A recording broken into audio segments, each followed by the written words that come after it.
lagi kepada roh dunia lemah dan miskin dan mulai menampakkan diri lagi kepadanya. Jadi apa roh itu sebetulnya? Roh itu ya bisa dikatakan adalah sesuatu yang imajiner atau imajinasi. Amin. Mengapa demikian? Karena imajinasi itu belum ada tapi sudah bisa dikatakan benar. Karena awalnya muncul itu segala sesuatu dari yang tidak ada menjadi ada. Jadi dulu orang hanya melihat sebuah bayangan, tetapi orang pintar pun dia mengatakan, yang profesi sebagai penemu-penemu juga mengatakan bahwa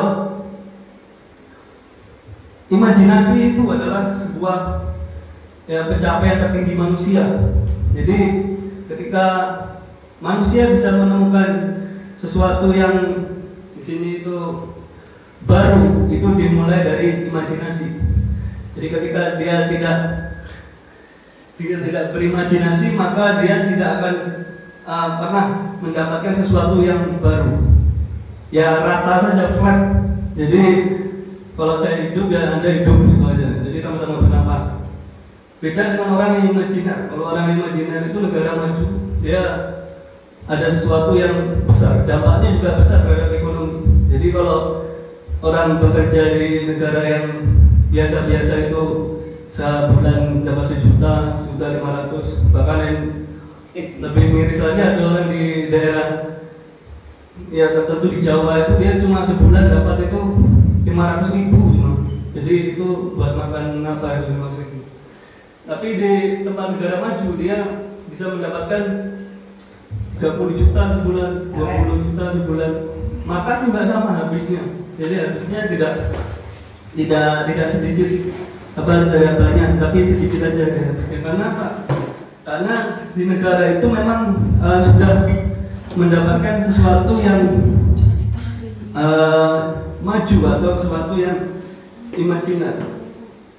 Jadi apa yang dikatakan roh itu adalah segala sesuatu dari yang tidak ada menjadi ada. Amin. Jadi dari yang tidak mungkin itu menjadi mungkin. Karena itu memang Tuhan memang menciptakan manusia itu dari tidak ada menjadi ada. Jadi faktanya kita tidak bisa merasakan sebelum kita lahir ke dalam dunia ini. Ada yang bisa merasakan saya di mana atau saya berada di mana ketika saya sebelum lahir ini tidak ada. Jadi yang dirasakan ya tidak ada. Jadi baru bisa merasakan setelah umurnya 2 minggu ya lahir ke dunia ini, itu bisa mulai ngerasain gatel digigit opo, nyamuk apa, semut apa, sebulan minimal. Itu sudah mulai terasa. Karena apa? Karena ya memang begitulah cara hidup manusia, bahwa dari yang tidak ada menjadi ada dan yang tidak mungkin menjadi mungkin. Amin.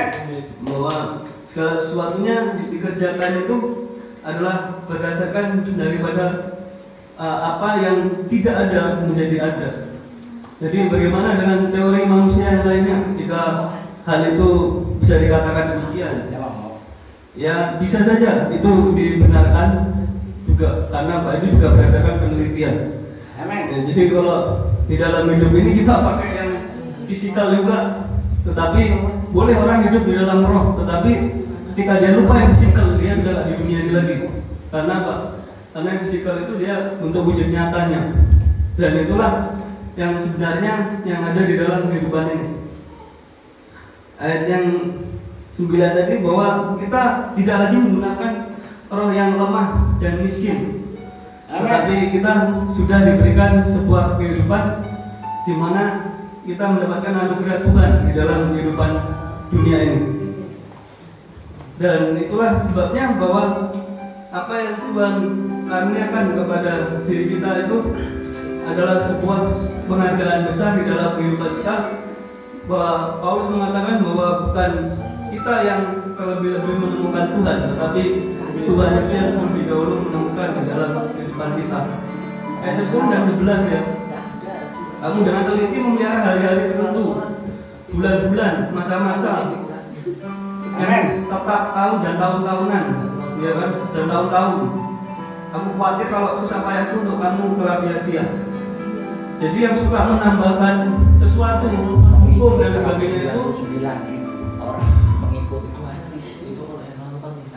yang suka menambahkan hukum itu sebetulnya adalah manusia itu sendiri. Amin. Ya, jadi ya ada ya orang Kristen itu sukanya bikin hukum sendiri malah. Ya merasa sudah bapak-bapak rohani, jadi dia bikin hukum sendiri di dalam agama itu. Nah ini Paulus mengatakan sini bahwa Anda melihat hari-hari tertentu, bulan-bulan tertentu bikin hukum sendiri. Padahal Yesus datang itu bukan membawa hukum, tetapi Yesus datang itu adalah dijelaskan bahwa dia mendatangkan membawa damai dan sejahtera dalam setiap kehidupan manusia. Jadi tidak bawa hukum.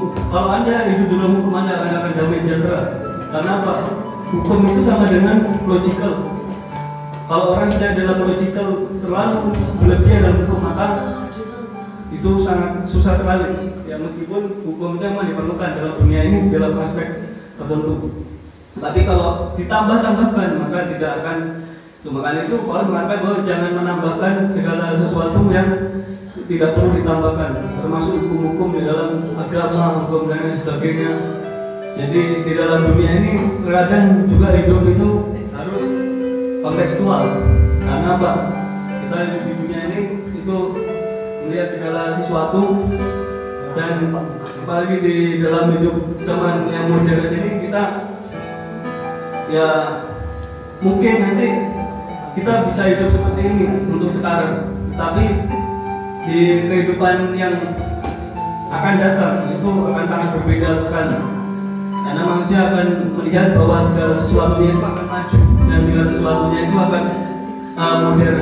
Jadi ya mungkin akan lebih banyak orang yang susah kerja, susah mencari lapangan dan sebagainya, karena semua akan digantikan oleh hal-hal yang baru. Itulah tantangan dalam hidup ini. Jadi apa yang terjadi dalam penulisan Paulus di dalam perkembangan ini, bahwa Paulus menuliskan ini supaya manusia itu ya berjalan saja di dalam kehidupannya, ya tidak perlu nambah-nambahkan segala sesuatu yang tidak perlu ditambahkan, termasuk hukum-hukum itu. Jadi hukumnya bertambah tetapi tidak bisa dijalankan juga, ya kan? Sama aja bohong. Tapi karunia Tuhan itu selalu tepat. Jadi intinya di sini adalah bahwa apa yang Tuhan kerjakan itu, bahwa segala sesuatunya itu menjadi maju, dan dia melihat kehidupan dunia juga. Bahkan dia akan membawa juga orang yang tidak percaya Tuhan sekalipun itu bisa untuk membawa maju dunia. Jadi udah banyak peradabannya juga, bahwa orang yang tidak percaya Tuhan sekalipun dia juga bisa membawa maju, dipakai oleh Tuhan. Karena apa? Karena memang itulah yang dilihat dalam hidup ini, bahwa segala sesuatu itu sudah alam semesta ini dia merencanakan. Amin. Di dalam hidup ini, bahwa segala sesuatunya itu adalah berjalan sesuai dengan substansi dan apa yang terjadi di dalam alam semesta ini. Itu intinya bahwa kita tidak perlu menambahkan segala sesuatu yang tidak perlu ditambahkan, termasuk hukum-hukum apa itu yang tidak membawa maju, tapi kita tahu bahwa dalam kehidupan kita adalah benar-benar semuanya karena karunia Tuhan, anugerah Tuhan dari setiap kehidupan manusia. Amin. Mari kita berdoa. Terima kasih Tuhan buat pagi hari Tuhan, sudah berkat Tuhan yang sudah firman-Mu, dan Tuhan kami Tuhan sudah